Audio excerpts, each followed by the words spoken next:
está grabado. En este momento ya hemos comenzado a grabar. Se los voy a dar ahora los dos encuentros para que los ponga en YouTube y que el que quiera, digamos, después verlo o compartirlo. Bueno, ya cada cual que haga lo que le parezca con eso. Si les parece hacer algo. Yo ahora entonces voy a compartir pantalla.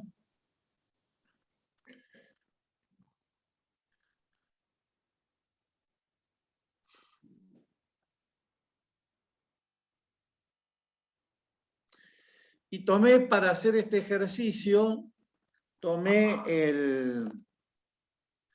este trozo del Evangelio de Juan, que todos conocemos, o sea, no es que, pero justamente porque todos lo conocemos, me pareció que podía ser interesante en una de esas ver si le podemos sacar un poquito más de jugo, ¿no es cierto?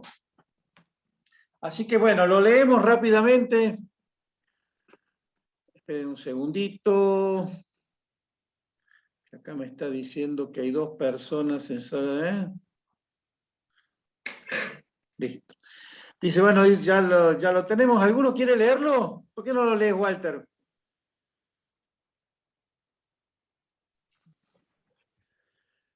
Jesús empieza con Juan 4, ¿no es cierto? Y Juan 4, 3, 26. Sí. Jesús dejó la Judea y volvió a Galilea. Para eso tenía que atravesar Samaria. Llegó a una ciudad de Samaria llamada Sicar, cerca de las tierras que Jacob había dado a su hijo José. Allí se encuentra el pozo de Jacob. Jesús, fatigado del camino, se había sentado junto al pozo. Era la hora del mediodía. Una mujer de Samaria fue a sacar agua y Jesús le dijo, dame de beber. Sus discípulos habían ido a la ciudad a comprar alimentos. La samaritana le respondió, ¿cómo? ¿Tú que eres judío me pides de beber a mí, que soy samaritana? Los judíos, en efecto, no se trataban con los samaritanos. Jesús les respondió, si conocieras el don de Dios y quién es el que te dice, dame de beber, tú misma se lo hubieras pedido y él te habría dado agua viva. Señor, le dijo ella, no tienes nada para sacar el agua y el pozo es profundo. ¿De dónde sacas esa agua viva? ¿Eres acaso más grande que nuestro padre Jacob, que nos ha dado este pozo, donde él bebió lo mismo que sus hijos y sus animales?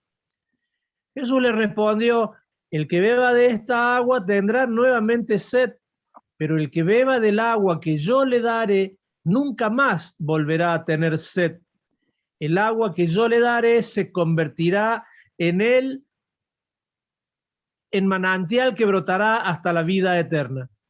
Señor, le dijo la mujer, dame de esa agua para que no tenga más sed y no necesite venir hasta aquí a sacarla.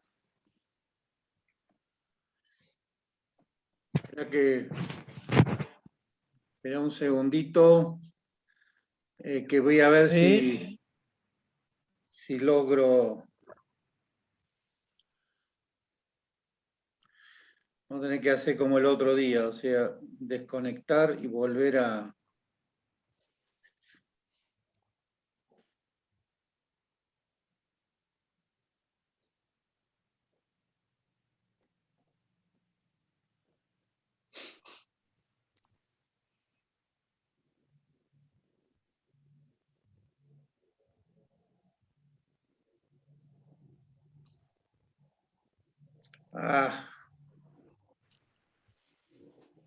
Ustedes sepan tenerme paciencia. No hay problema. Porque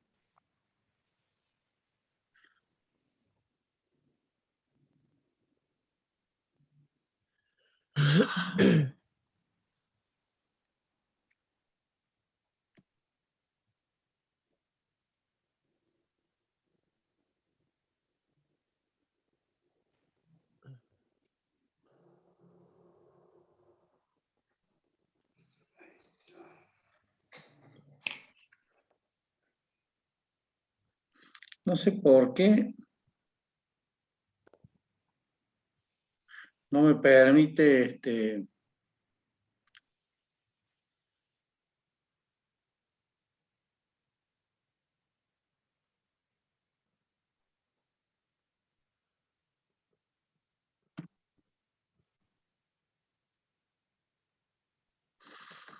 Ay, Dios, Dios. Carlos, si se te complica mucho, continúa vos con la lectura. No, no, sí, pero ya. Listo, ahí está, ¿puede ser? Ahora está. ¿Eh? Sí, ahí lo tengo. Dale.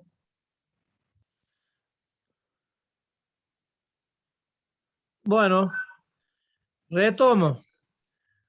Jesús le respondió, ve, llama a tu marido y vuelve aquí. La mujer respondió, no tengo marido. Jesús continuó, tienes razón al decir que no tienes marido, porque has tenido 5 y el que ahora tienes no es tu marido. En eso has dicho la verdad. La mujer le dijo, Señor, veo que eres un profeta. Nuestros padres adoraron en esta montaña y ustedes dicen que es en Jerusalén donde se debe adorar. Jesús le respondió, créeme, mujer, llega la hora en que ni en esta montaña ni en Jerusalén se adorará al Padre. Ustedes adoran lo que no conocen. Nosotros adoramos lo que conocemos, porque la salvación viene de los judíos. Pero la hora se acerca y ya ha llegado en que los verdaderos adoradores adorarán al Padre en espíritu y en verdad, porque esos son los adoradores que quiere el Padre. Dios es espíritu y los que lo adoran deben hacerlo en espíritu y en verdad. La mujer le dijo, yo sé que el Mesías llamado Cristo debe venir. Cuando Él venga, nos anunciará todo. Jesús le respondió, soy yo el que habla contigo. Muy bien. Parece que así es la cosa. Bueno, obviamente de este texto que acabamos de leer se pueden sacar mucho jugo, digamos. Es un texto que tiene muchas vertientes. Nosotros vamos a sacar una nomás, o dos, que están en la línea de lo que veníamos viendo en los otros encuentros, para lo cual vamos a utilizar algunas de las cosas que fuimos diciendo anteriormente, ¿no es cierto? Primero acá tenemos de nuevo un mapa de la Palestina en la época de Jesús, ¿no es cierto? Y vemos cómo dice el Evangelio que Jesús, que en ese momento estaba en la orilla del río Jordán, estamos en los primeros capítulos del Evangelio de Juan, luego del bautismo, ¿no es cierto? Estaba ahí, Juan está encarcelado, y entonces resuelve volver a Galilea. Eso es lo que dice el Evangelio, ¿no es cierto? Estaba en Judea y decide volver a Galilea. Solamente que para volver a Galilea, ya lo vimos en otra parte, ¿no es cierto?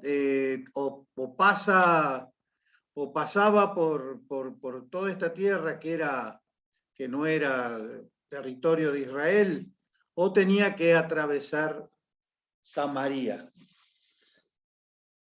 Simplemente como un dato digamos, de conocimiento, ¿no es cierto? Si ustedes se fijan en el mapa, Samaria ocupa prácticamente todo lo que era el reino de Israel. O sea, ¿se acuerdan cuando después de Salomón el reino de David se divide en dos, y está el reino de Judá al sur, que abarcaba nada más que la tribu de Judá y de Benjamín? Eran dos tribus, una chiquita como la de Benjamín y otra grande, que era la de Judá, y el reino de Israel, que era todo el norte, lo que ahí sería más o menos Samaria y Galilea, pero fundamentalmente el reino del norte estaba abarcaba lo que era después la Samaria. Y la capital del reino del norte, en un primer momento, fue Sicar, y luego se trasladó hacia una ciudad que se llamaba Samaria. El reino Carlos, del norte, discúlpame un segundo. escucho. Un segundo te interrumpo. El Pichi está queriendo entrar, me pide que vos, a ver si lo podés admitir. Sí. Perdón. No, está bien, no, si el error pasa que eso es admitir, ya está.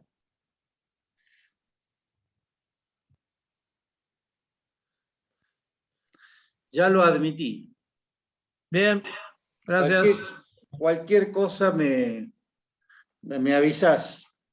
Gracias. Ahora estaba viendo, ¿no?, si hay alguna forma de... Antes me avisaba cuando había alguno en espera y yo le daba entrada, pero ahora no. Entonces, el reino del norte o el reino de Israel es invadido por Asiria, destruido por Asiria, y sus habitantes llevados en cautiverio a Asiria, y se desparraman por todo lo que es Oriente Medio, al norte, arriba, lo que hoy sería Turquía y toda esa zona para arriba, ¿no es cierto? Luego queda nada más que el reino del sur. En el reino del norte, bueno, obviamente quedaron algunos que no fueron llevados, y después los asirios trajeron población y la pusieron ahí. Esto es interesante saberlo, y no siempre lo tenemos en cuenta. Trajeron población y la pusieron ahí.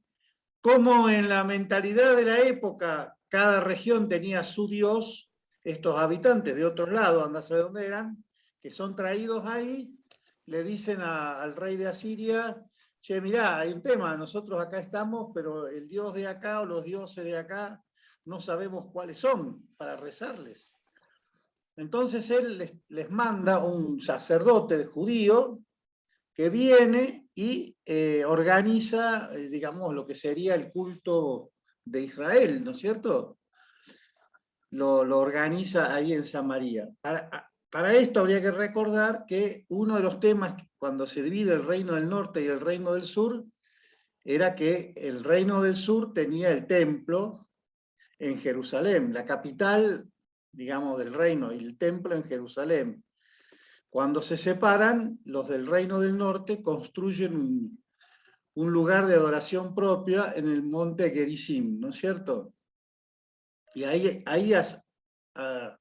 digamos, hacían sus cultos. Cuando viene este sacerdote mandado por el rey de Asiria, él organiza el culto en el monte Gerizim, ¿no es cierto?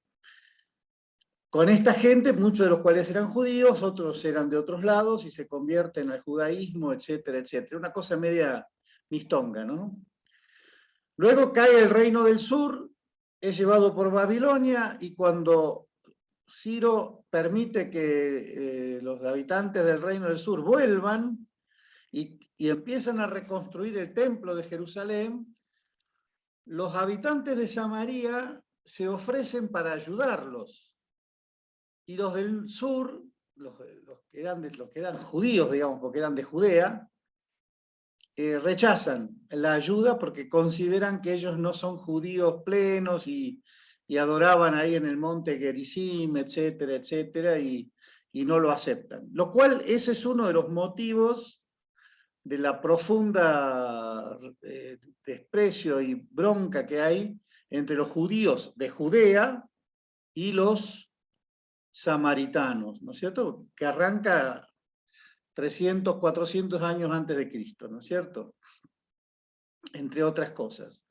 Esto es bueno tenerlo en cuenta para entender de dónde nace esta resistencia que había entre los judíos y los samaritanos, ¿no? Era una cosa que tenía sus años, que ya de alguna manera nacía de cuando estaba el reino del norte, que también tenía su culto fuera de Jerusalén, ¿no es cierto? Que después se continúa ahí, Y también nos hace entender un poco la pregunta que le hace la mujer a Jesús, ¿no? Yo creo que en algún encuentro vimos, los samaritanos, digamos, básicamente, aún hoy existen samaritanos, son muy pocos, pero existen, siguen haciendo su culto religioso en el monte Gerizim, y digamos, tienen una religión judía, yo diría casi más estricta que los mismos judíos, porque tienen las tradiciones y las costumbres de hace 2500 años atrás que las han conservado bastante puras.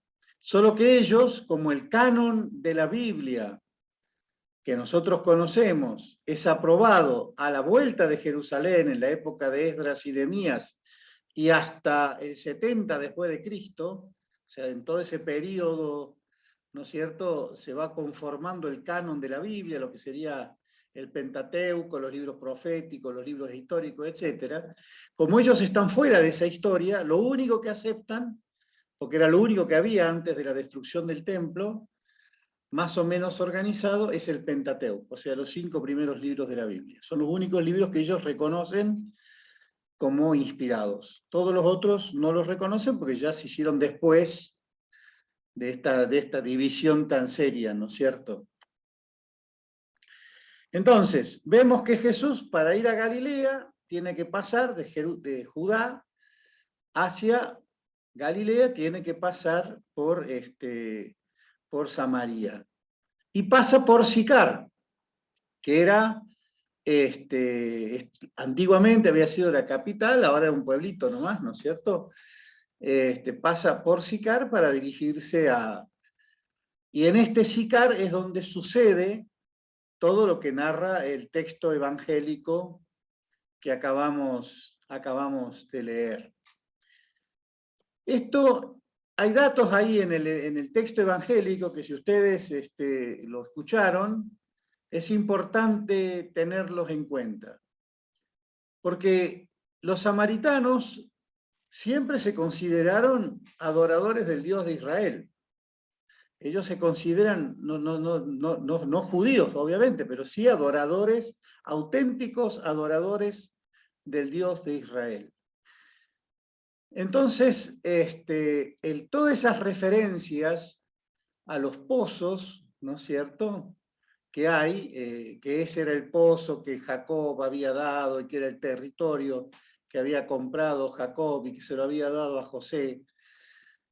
Juan no lo pone porque había que llenar un pedacito de pergamino y no sabía con qué llenarlo. Lo pone porque todo eso tiene muchísimo significado para ellos, ¿no es cierto? Porque estrictamente hablando, si uno va al Antiguo Testamento, Abraham nunca fue dueño. Él recorría la tierra de Israel desde el norte hasta el sur, ¿no es cierto? La recorría como un pastor. Y cuando pasaba por distintos reinos, pedía permiso para entrar y pagaba un impuesto y ahí apacentaba sus ovejas o lo que tuviera y seguía y pasaba a otro y pagaba, pero nunca fue poseedor. La única forma de posesión legal que se conocía era cuando compraba un pedazo de tierra. Cuando iba un rey y le decía, che, te compro esto, ¿no es cierto? Este trozo de tierra. De hecho, vemos que Abraham, para poder enterrar a su mujer, Sara, tiene que comprar un pedazo de tierra, porque si no, no la puede enterrar, porque no es tierra de él. Ahora, ¿por qué es importante esa compra? Porque esa compra le daba posesión de la tierra. El pozo de Sicar estaba en el lugar donde Jacob había comprado, ¿no es cierto? En el Génesis, ya vamos a ver después, ¿no? Había comprado un territorio donde después, cuando los judíos vuelven de Egipto, entierran a José. Era un territorio que era de Jacob, que es el nieto de Abraham, ¿no es cierto? Está Jacob, Isaac y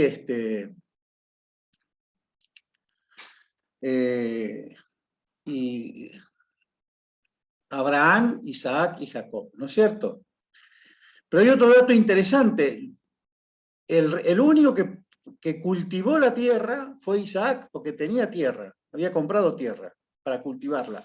Los otros siempre fueron pastores y vivieron del pastoreo, o sea que vivían circulando por la tierra y sin tener ninguna posesión, salvo esos lotes, digamos, que compraban, uno de los cuales está ahí en Sicar, y que era importante para los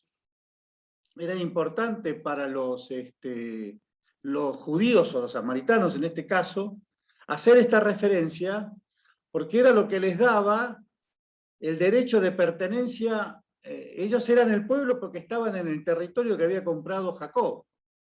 Ese territorio lo había comprado Jacob, o sea, eran de la tierra, eran hijos de la tierra, de esa tierra que había comprado Jacob, y en la cual, bueno, todavía hoy, obviamente, no se sabe dónde, pero hay un monumento, qué sé yo, estaría enterrado José, que es el hijo de Jacob, que bueno, que baja a Egipto, y está toda la historia del éxodo ahí, que cuando vuelven los judíos se traen el cuerpo de José, que había fallecido hacía varias generaciones, y lo entierran en la tierra de Jacob, en el territorio de Jacob, ahí en Sicar. Otro elemento que me parece importante tener, no sé qué pasó acá, que me dice, vamos a ver si están todos adentro.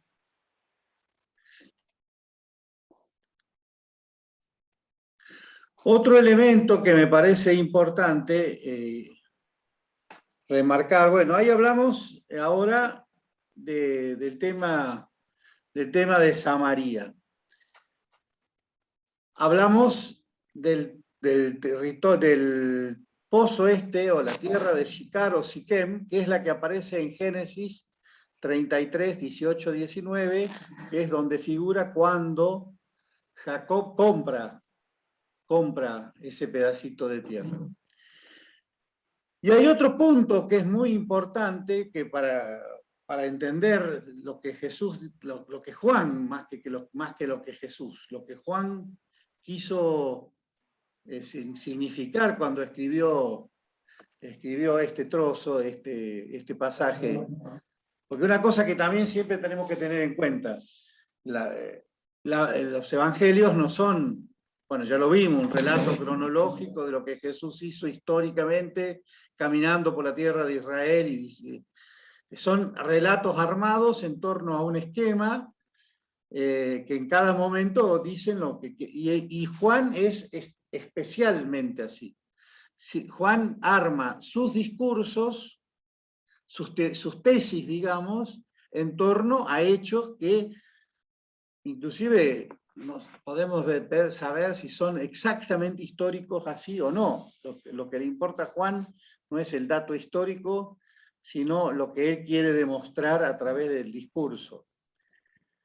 Y acá, obviamente, hay un tema que está fuerte en Juan, que es el tema del pozo. Nosotros leemos el pozo de Jacob y medio lo pasamos por alto, ¿no?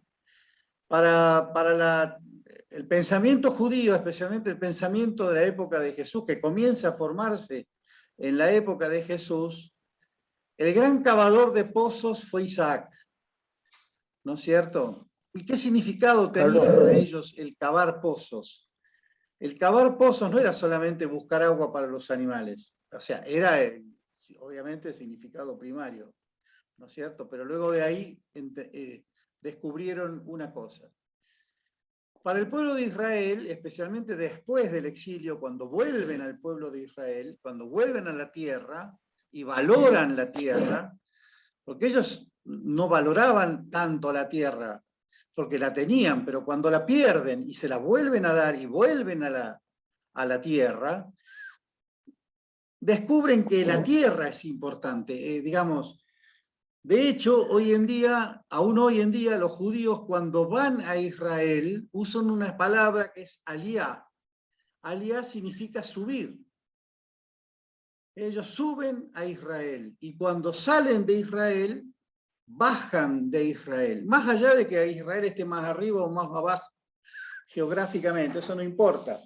Lo que importa es el concepto de que cuando vos subís a la tierra, subís espiritualmente. Entrás en un campo espiritualmente distinto.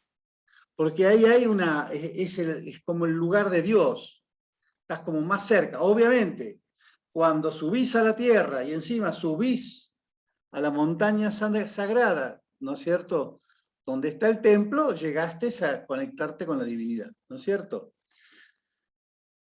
Dentro de esta concepción, el pozo es cavar en la tierra para ponerse en contacto con los canales, digamos, de la espiritualidad.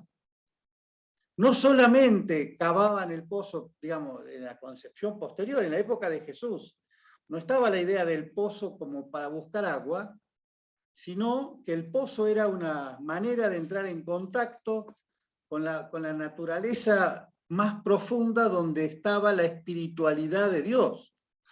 Por eso entendemos después el tema del agua, el agua viva, etcétera, etcétera, porque estaba dentro del pensamiento judío que esta agua de los pozos, especialmente de los pozos cavados por los patriarcas, eran un lugar de conexión particular con esta agua viva, llamémosla así, con esta agua de vida, ¿no?, que te daba una vida espiritual, por lo tanto tenían un valor muy fuerte. Y por eso la Biblia, si uno toma el Génesis, va a ver que hay toda una sucesión de cavado de pozos. Isaac es el que más pozos cava, porque también es el que tiene un contacto más estrecho con la tierra. O sea, Abraham viene a la tierra, se va a Egipto, vuelve, etcétera, etcétera. Jacob vive casi toda su vida fuera de la tierra, vuelve a la tierra y después se va a Egipto. O sea, el único de los tres patriarcas que se quedó en la tierra, que nunca se fue de la tierra, porque aún para buscar mujer mandó un sirviente a otro lugar a buscarla, él no se fue, es Isaac, ¿no es cierto? Es como el poseedor de la tierra, el que estuvo en la tierra siempre, ¿no es cierto?, toda su vida.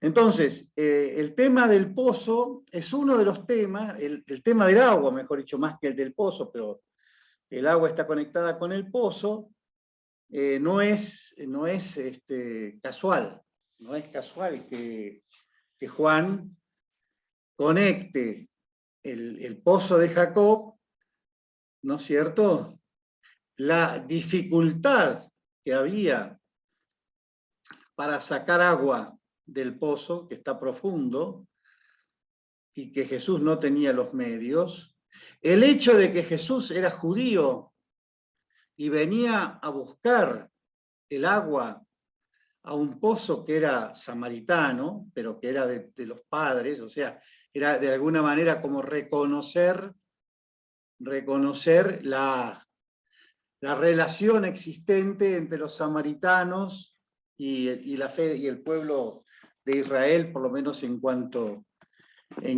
a la fe, ¿no? Y aquí entramos en el otro tema, o sea, yo diría, hay dos grandes temas, hay más, pero digamos, me parece que hay dos grandes temas que después un poco son transversales a todo el Evangelio de Juan, que Juan quiere demostrar que Jesús viene como a cambiar, diríamos así, estas concepciones territoriales o espaciotemporales de la relación con Dios. ¿no? Él era el centro, el nexo con Dios. No era ni el pozo, ni el agua, porque después entra el tema del templo. que es un tema crucial en Juan. Juan, no nos olvidemos, ya lo dijimos, Juan Jesús se enfrenta profundamente, especialmente con los saduceos, por el problema del templo, ¿no es cierto? Ya después hablamos, Alejandro. No sé si levantaste la mano por error o querías decir algo, pero antes la había levantado Osvaldo también. Entonces, cuando la samaritana pasa del agua, ¿no? que para ellos era una relación bastante natural, ¿no es cierto?, de la conexión con Dios, cuando la samaritana pasa de tematizar el agua a tematizar el templo, nosotros adoramos en el monte Gerizim.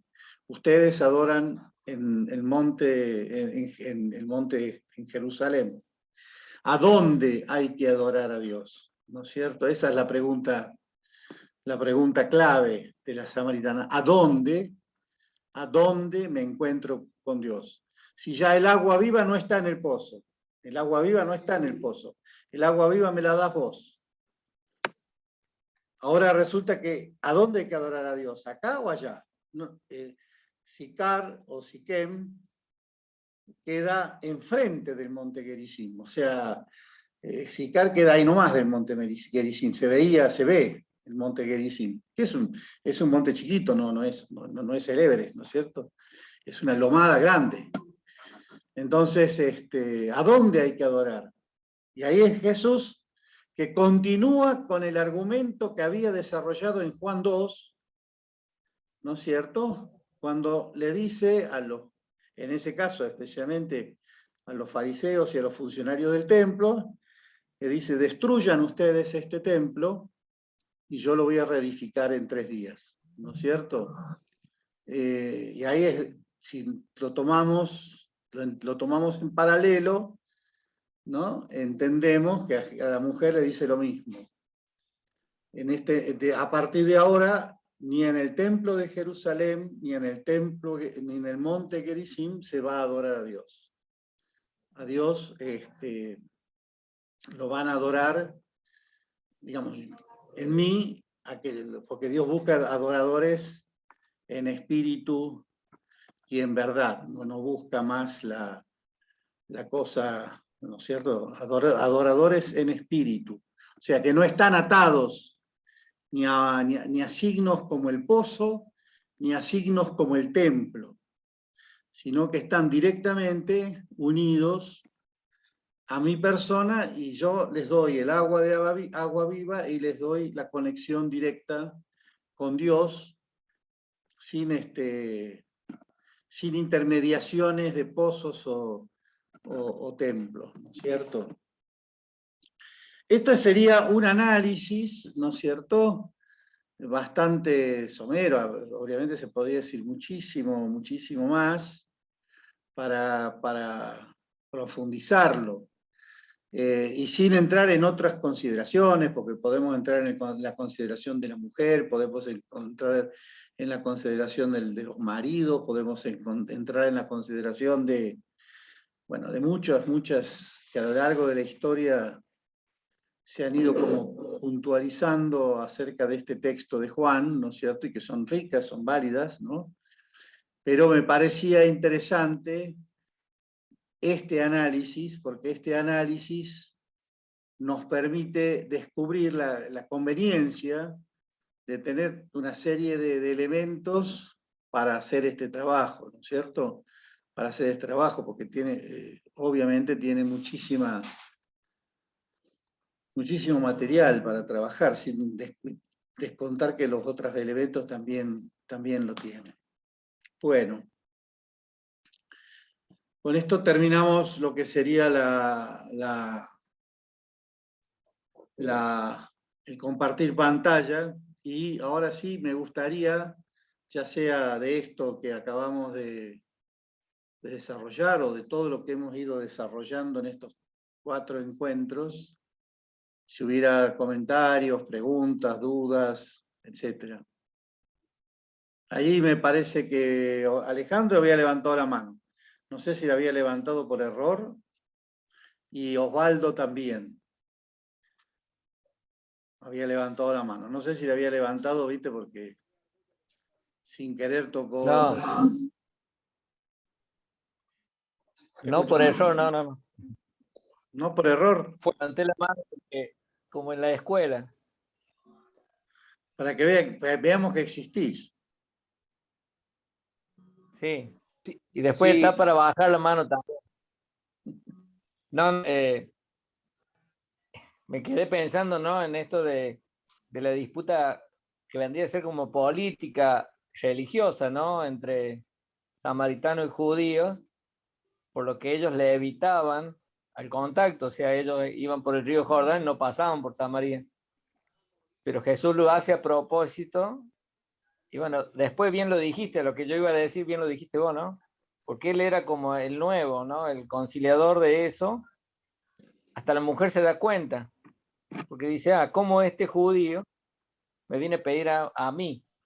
No solo por la disputa política, sino también, como vos lo dijiste, por el tema del sexo, ¿no? Porque nunca un rabí le iba a pedir a una mujer algo. Entonces él rompe como esa barrera también social, aparte de la política y de la religiosa que estaba en disputa. Y bueno, eso. Y también el tema de la real de la pelea no estaba tan claro, ¿no? Si era porque se habían ofrecido a construir el templo o solo se habían opuesto a la construcción del templo por parte de los judíos que venían de Babilonia. Sí, en principio, digamos, ya el problema venía de antes, de cuando estaban los dos reinos, ¿no? Porque estaba esa distinción del reino del norte, que ellos adoraban a Dios en ese monte y no en Jerusalén, y eso ya venía de ahí. Luego, con la caída del reino del norte y apareciendo esto, digamos, se mantiene esa, porque bueno, ya Jerusalén después no existe, se mantiene esa adoración, pero sí resistió mucho el tema de que ellos se ofrecieron para ayudar a construir el templo, y los judíos, especialmente los que venían de Babilonia, no quisieron aceptar, y ahí sí hubo una serie de conflictos en los cuales ellos obstaculizaron, y es más, por ahí denunciaron al rey de Babilonia, cosas, bueno, todas esas intríngulis que son propios de la historia de nosotros las personas, ¿no es cierto? Pero la razón era pasado mucho por ahí. El otro tema... Jesús también tira un poco de luz este tema, el tema de el lugar de adoración, ¿sí? Que dice que, como decía en Crónica, que Dios había elegido Jerusalén para ese lugar, era como un argumento judío, y bueno, los samaritanos, ¿no? Que Jesús le dice, adoran donde no, o están equivocados. De todas Pero a maneras, partir de ahora, dice, ya va a sí. ser algo nuevo, dice, a partir de ahora el agua va a ser viva, los adoradores van a ser en espíritu. Es como que viene a cambiar todo eso. De todas maneras, si uno lee, porque la Biblia tiene una gran ventaja, una gran cosa, que junta distintas corrientes, ¿no es cierto? O sea, así como hay una corriente que era pro-monárquica, digamos, pro-rey, ¿no? Había una corriente que no quería saber nada con el rey, ¿no es cierto? Pasa que están mezcladas, hay que saber leer y desentrañar. Lo mismo pasaba con Ciro, o sea, hay toda una corriente entre el pueblo de Israel que en un momento dado llega a entender que Ciro es el Mesías, porque es el que da la libertad al pueblo de Israel. Y había toda una corriente dentro del pueblo de Israel que decía, no, padre, no es el Mesías, no, nada que ver, y es más, no sé si es bueno que Ciro nos deje volver a nuestra tierra. O sea, si uno toma el profeta Isaías, en el mismo profeta Isaías encuentra estas dos corrientes. Y así como eso, tantísimas, o sea, hay toda una corriente que está por el monte, por Jerusalén y el monte, pero después no nos engañemos, fue una jugada política la de David y Salomón, ¿no es cierto? Fue unificar políticamente en torno a una capital que estaba fuera del territorio de Israel, porque Jerusalén no pertenecía, o sea, pertenecía geográficamente, pero nunca había sido conquistada Jerusalén, entonces estrictamente nunca había sido judía. Y entonces cuando David conquista Jerusalén, pone ahí su reino, su capital, que era un lugar neutral. Ninguna tribu podía decir, ¿por qué lo puso en el lugar de la tribu tal y no en el lugar de la tribu tal? El mismo problema de la Federación de Buenos Aires, ¿no es cierto? ¿Por qué está en tal lado y por qué está en tan otro? Y si está en otro va a dominar el tal lado, que era el problema que tenía Saúl, por otro lado, ¿no es cierto? Que aparte nunca fue rey de todas las tribus de Israel, fue rey de 3 o 4 nomás, ¿no es cierto? Pero entonces, la de David fue una jugada política. Poner el templo, el rey, la capital de su reinado, en un lugar neutral, digamos, y que todos tenían que converger. Y después hacer el templo, que no lo hace David, por problema que Dios le dice que no lo haga, lo hace Salomón, pero también unifica política y religiosamente en ese templo, pero eso no era tan aceptado, porque para hacer eso tuvo que trasladar el Arca de la Alianza, que estuvo históricamente en otro lado, la tuvo que trasladar a Jerusalén, ¿no es cierto? Y eso no le causó mucha gracia. De hecho, cuando se muere Salomón, se divide el reino, señal de que la gente no estaba tan conforme ni tan contenta con esa decisión política que había tomado David. Seguramente uno entra a investigar en la Biblia y hay quienes están de acuerdo y quienes no están tan de acuerdo, ¿viste? O sea, eso es lo bueno, que no es un libro lineal la Biblia, es un libro que va narrando la historia y va a través de los hechos interpretando las cosas, ¿no es cierto? Sí, ¿alguna pregunta? Yo te quiero hacer una Sí, pregunta. sí, dale, Carlos. Alfredo. No, porque el tema ese de la reconstrucción del templo de Jerusalén, Sí. yo tengo entendido, y vos ahí algo ya lo dijiste, porque había dicho primero los babilonios, fueron los persas los que dieron la libertad a los judíos y el rey Ciro que los ayudó a volver a su tierra. Ahí Exactamente. es cuando se hace esta reconstrucción y ahí es donde invitan a los samaritanos quieren ayudar, ¿no es cierto? Exacto. Y no los dejan los judíos. Los judíos no los dejan, simplemente, no solamente no los dejan, sino que aquellos que eran de raza judía, que podían demostrar que eran judíos, pero en todo ese despiole de historia y de mezcla, se habían casado con mujeres que no eran judías, si querían volver al judaísmo tenían que rechazar a sus mujeres y rechazar todo y volver y empezar de cero. O sea, fueron medidas muy... que hoy no sé si estaríamos tan de acuerdo con esas medidas. Fueron medidas muy fuertes, ¿no es cierto? Porque los obligaban a romper con toda su... Porque para ellos eran paganos. Después uno lo puede entender de la experiencia en la cual venían, ¿no es cierto? Donde tuvieron que mantener su fe y la pureza de su fe en medio de una cultura. Entonces, bueno, se entiende, no, pero era muy duro, no quisieron saber nada con los que vivían en la tierra. ¿No es cierto? No quisieron saber nada con ellos, ¿viste? Que al final eran judíos también. Muchos al menos, ¿no?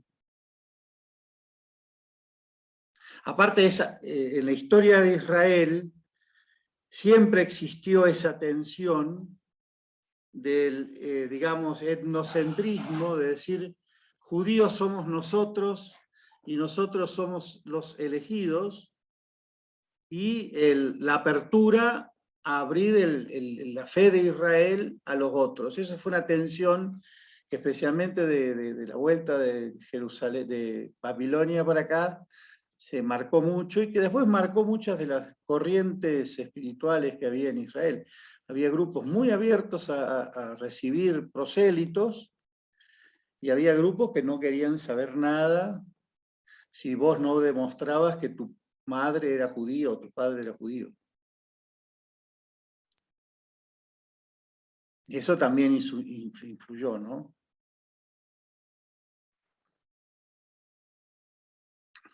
¿Alguna otra comentario, pregunta? Walter, te veo con ganas de decir algo.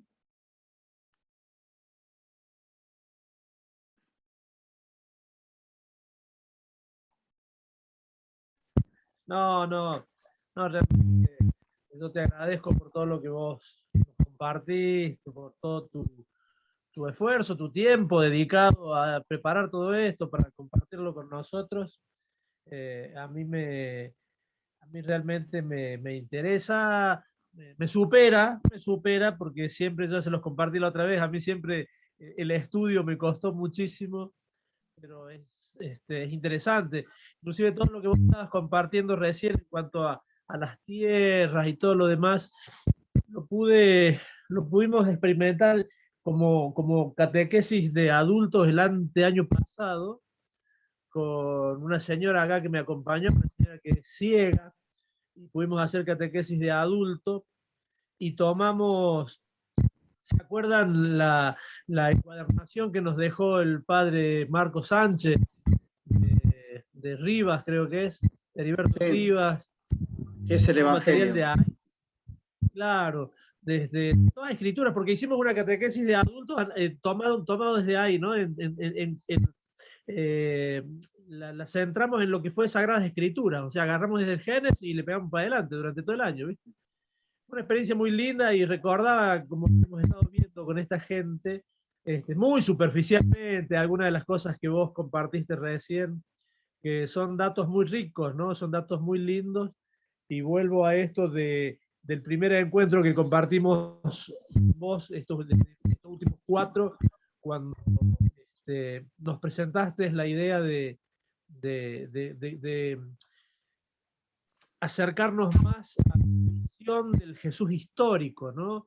Del Jesús verdadero Dios, pero verdadero hombre, ¿no? Bueno, y todo esto ayuda.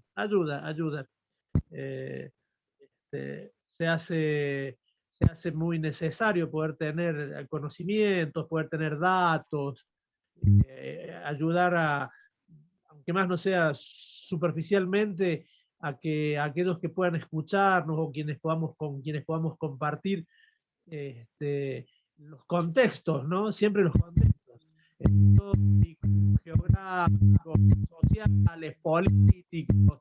Es interesante porque la gente lo toma como una catequesis realmente a eso, y creo que se hace muy, muy útil y muy llegadero, ¿no? Así que bueno, agradecerte de nuevo, y está muy bueno, está muy bueno. Hay mucho más por andar seguramente con estas cuestiones. Gracias, Carlos.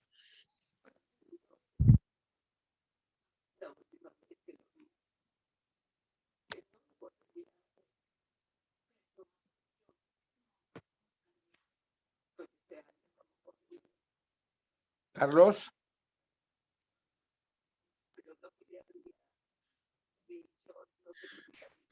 Don Chichi, ¿qué cuenta?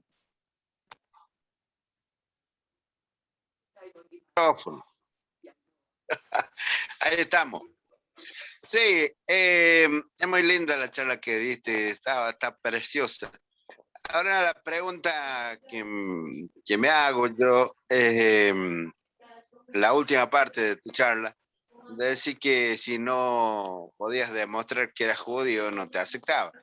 Ahora digo yo, ¿había registro o era de conocimiento de familia o boca a boca? El tema de aquellos que se fueron, se casaron con mujeres extranjeras. ¿Cómo me quedó eso pensando? ¿Cómo demostrar la cuestión esta de la identidad de que es judío? Y te sacas un ADN y listo. No. En ese tiempo sí, hoy sí, pero antes todo eso, pero... No, indudablemente, primero, no nos olvidemos que estamos en Medio Oriente, en una cultura que es aún hoy esencialmente tribal, ¿no? Donde una persona es por su familia, digamos. Vos sos por tu apellido, vos sos por quién descendés. Yo no sé si ustedes vieron una película, a mí me impresionó mucho y me mostró la cosa, La Orden de Arabia, la película esa, La Orden de Arabia, una película que ya tiene sus años, ¿no?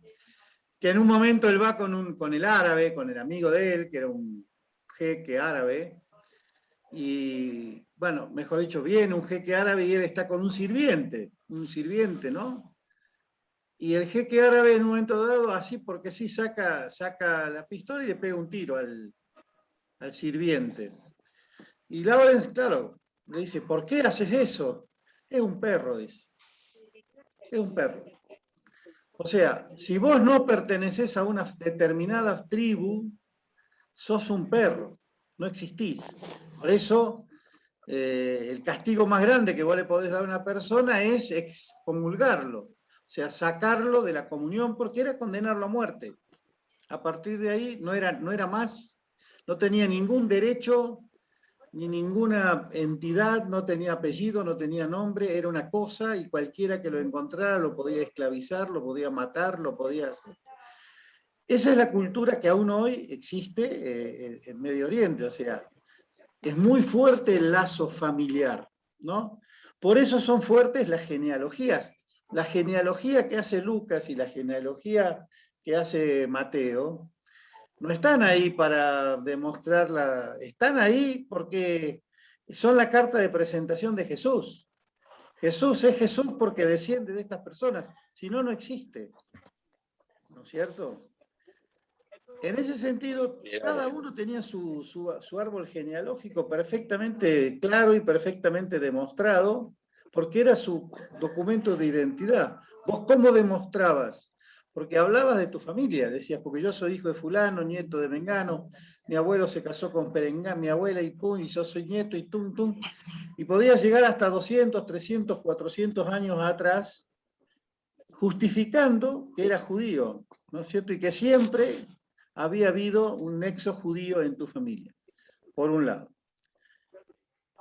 A partir de la vuelta del exilio se hace un registro en el templo, que existió hasta en la época de Jesús, existió hasta la destrucción del templo, un registro de los judíos, o sea, los judíos iban y se inscribían, sobre todo los judíos de Judea, no tanto los judíos de Galilea, esas cosas, ¿no? Iban y se registraban en el templo. Y había registros, había árboles genealógicos que estaban registrados. O sea, era posible absolutamente en esa cultura demostrar que vos eras judío porque te podías demostrar de quién descendías, de dónde venías, etcétera, ¿no es cierto? Porque era tu documento, o sea, así como hoy viene un policía y te para y dice, ¿y usted quién es? Y vos sacás el documento de identidad, y el documento de identidad es lo que te da entidad, digamos, te da identidad legal. Antes vos decías, ¿y usted quién es? Y yo soy fulano, hijo de Mengano, nieto de Perengano, que desciendo, que soy de la tribu tal.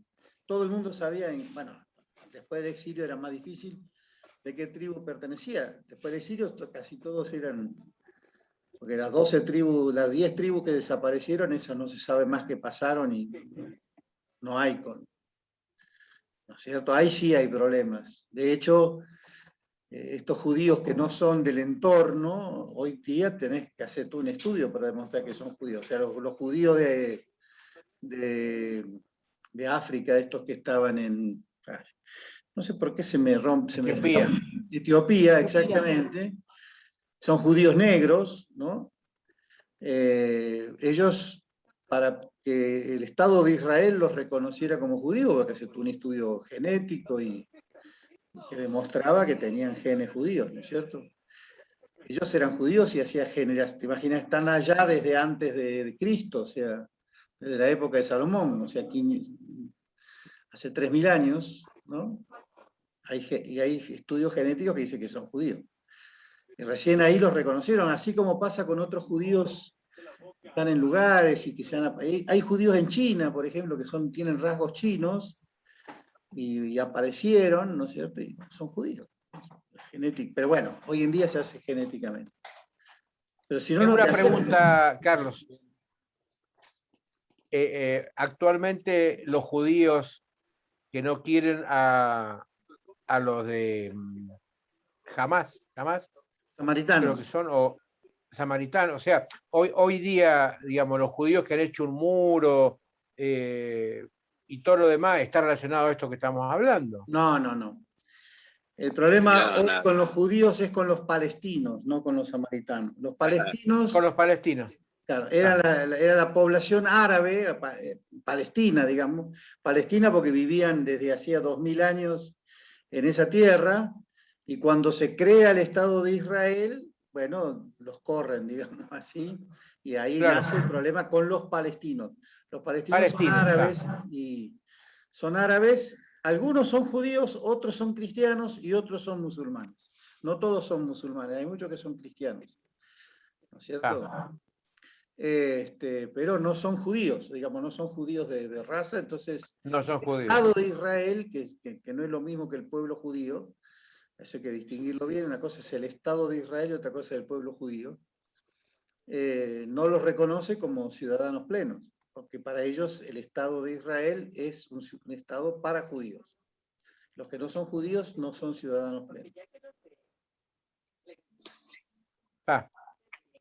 Pero en sí creo que la verdad que no lo sé a ciencia cierta, pero creo que son 6.000 hoy en día los samaritanos, o 60.000, los samaritanos que existen, ¿no es cierto? Están ubicados en dos grandes poblaciones, una en Gerizim, que está en el monte, y otra en otro lugar, que creo que es lo que antiguamente era Samaria, la ciudad de Samaria, son 60.000, creo. Imaginá que para los judíos no es ningún problema. Y aparte son Claro. judíos, se sienten más judíos que los judíos, así que no sé si como los consideran, no lo sé. Gracias.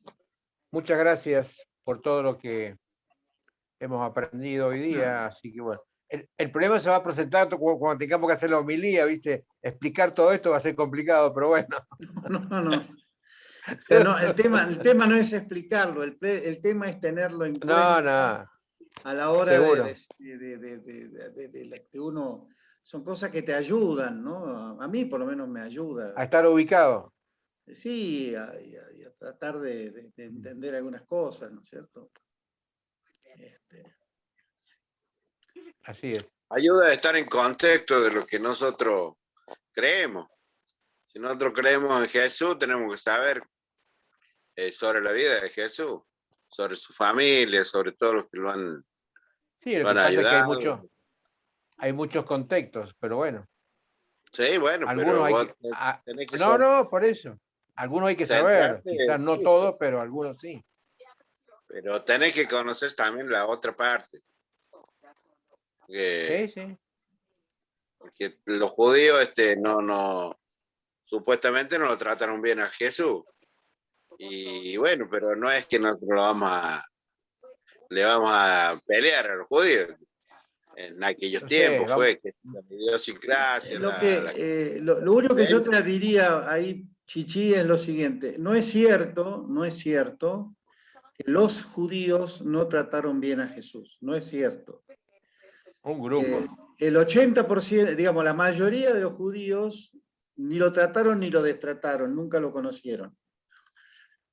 Otros siguieron y fueron seguidores de Jesús siendo judíos, sin ningún problema.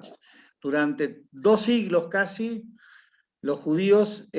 había judíos seguidores de Jesús, ¿no es cierto? Y seguían siendo fieles a su fe de Israel y a sus cosas. Ya no había templo, en vez de ir a la sinagoga judía, iban a la sinagoga cristiana. Que de última el rito de la sinagoga judía y el rito de la sinagoga cristiana era bastante similar, ¿no es cierto? Ahora, me parece que la mayoría eran paganos No, que siguieron no. después. Bueno, la mayoría eran paganos a partir del siglo II. Por eso, pero después de la muerte de Jesús. Pero los judíos, o sea, decir los judíos trataron mal a Jesús es como decir... No, yo no digo, Carlos, exclusivamente que los maltrataron, pero hay algunos que no les gustó, a los fariseos especialmente.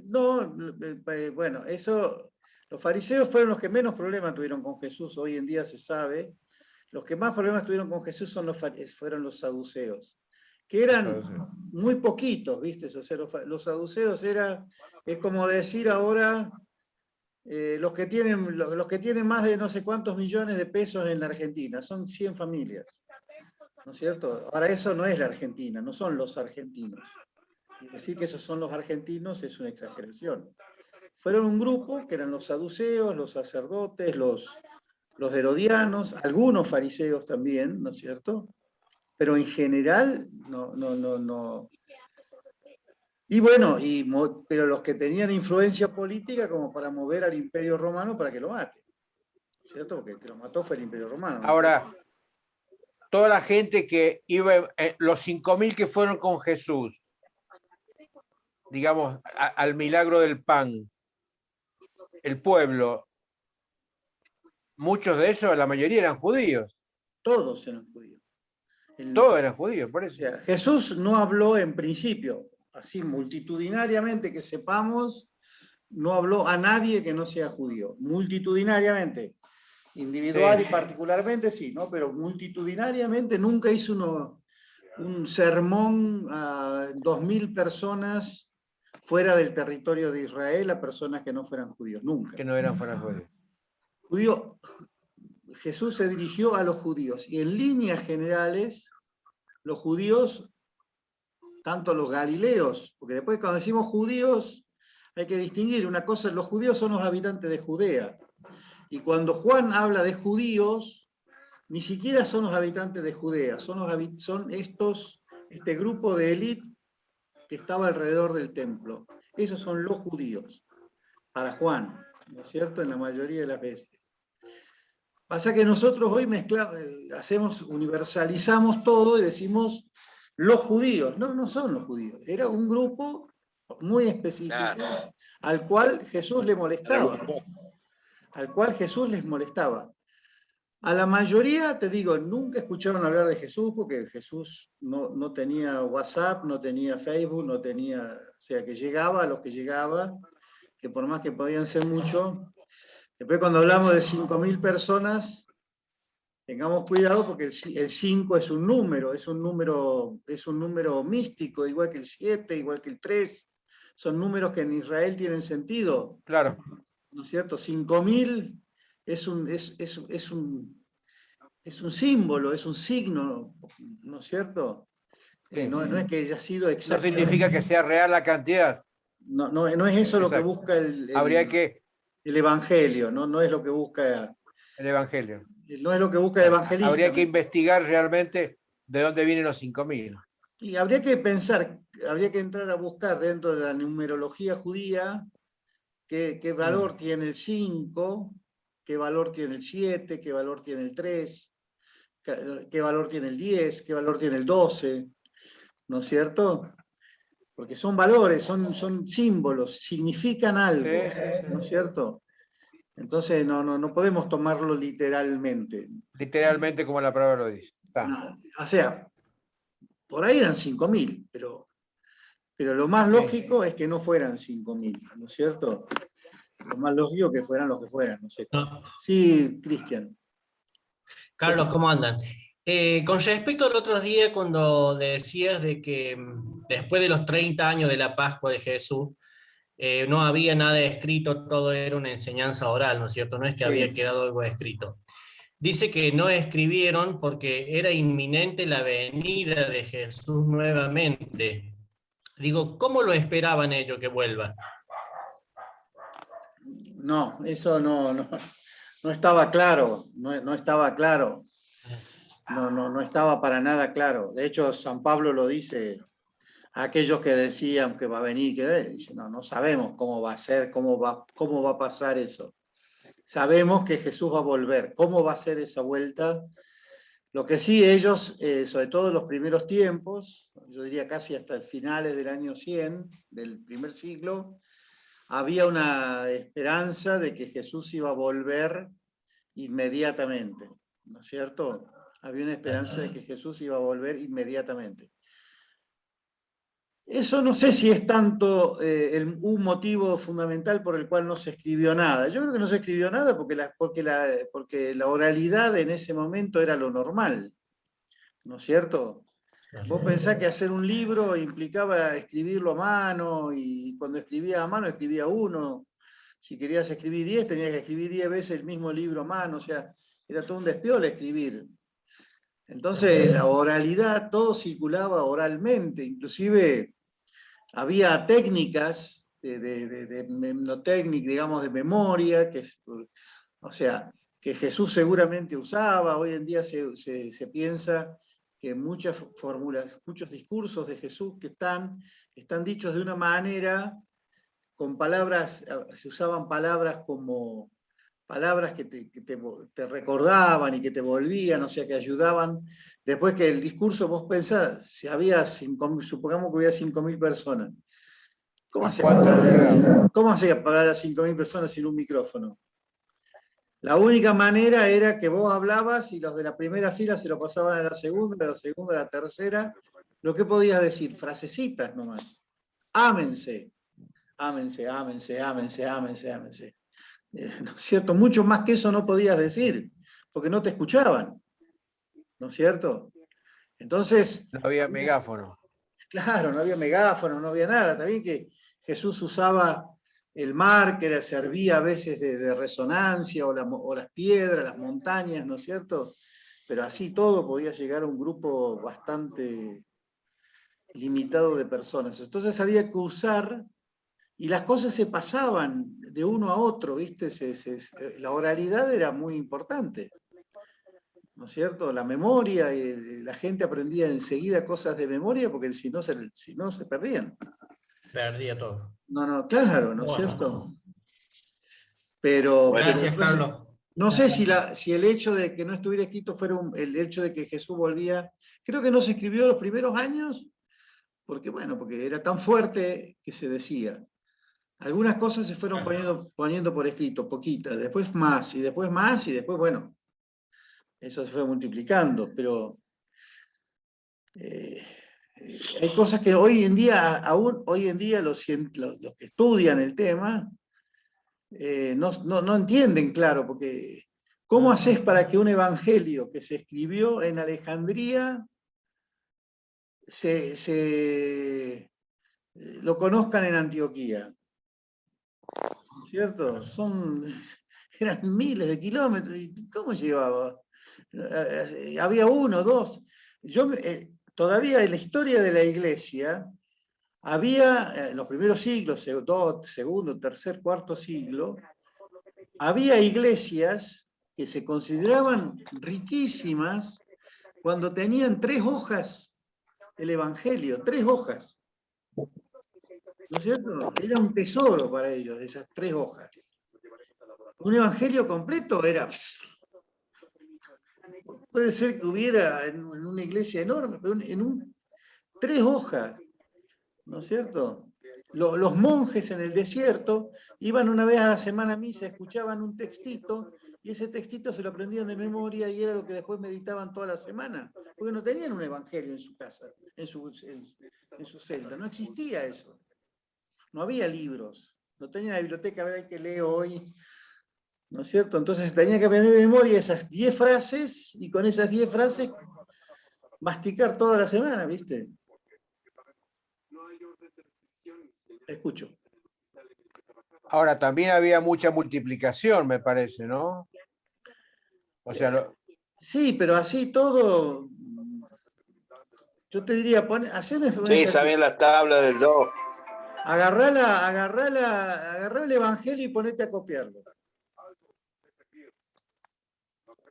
no digo, lo poco que había, me parece que, si es cierto que la oralidad era fundamental, se pensó a cambiar eso por la escritura, digamos. No, bueno, sí, seguro, pero después empezaron a encontrarse formas de fijar cosas, ¿no es cierto? Pero la cosa cambia recién en la Edad Media con Gutenberg, cuando inventa la imprenta, ¿no es cierto? Claro, sí. ¿Cierto? Antes de eso se había inventado que vos escribías en negativo en una cosa de madera, cada página la grababas en una cosa de madera en negativo, y después se ponía sobre una hoja, sobre un cuero, una hoja, y se imprimía, pero tenías que hacer un grabado para cada hoja en negativo, ¿no es cierto? Y eso llevaba años, no Sí. días, años. Sí, sí, sí. Pues sí, si tenías todas las hojas de todo el libro, tenías un libro que lo podías multiplicar algunas veces, ¿viste? Aparte el costo, no te olvides que se hacía en pergamino y eso era carísimo, ¿no es cierto? Sí, sí, carísimo. Sí, sí. Sí, yo he visto varias películas, digamos, sobre eso, ¿no? En el sentido de que monjes o traductores, digamos, se dedicaban toda su vida a hacer eso, ¿no? Y O sea, una de las o gran tareas de tiempo los de su vida. monjes era escribir, había 100 tipos escribiendo, uno escribía una página y la escribía, y, ¿no es cierto? Era su vida, escribir todo el día escribiendo. Y otro que Sí, sí. corregía porque había errores, se te pasaban palabras. Uno dice, ¿por qué no tenemos ningún ejemplar de la Biblia anterior al siglo I después de Cristo? No hay. Ahora con el Mar Muerto apareció el rollo de Isaías y algunos textitos chiquitos aparecieron. No hay, porque se destruyeron. Porque se pudrieron, se rompieron, no hay. Sin embargo, los judíos mantienen el Pentateuco. Los judíos ¿O no? mantienen la Biblia completa. Los judíos mantienen la Biblia completa, pero también, aún la Biblia hebrea, no hay textos anteriores al siglo I, salvo esto que apareció ahora en Qumran, que es un texto completo, que es solamente el libro de Isaías, el único texto completo que tenemos de aproximadamente 100 años antes de Cristo. Lo más antiguo que hay escrito, este texto de Isaías, que es un rollo, son no sé cuántos metros, que están nada más que el libro de Isaías. Todo lo demás son fragmentos, pedacitos, ¿no es cierto? No queda nada.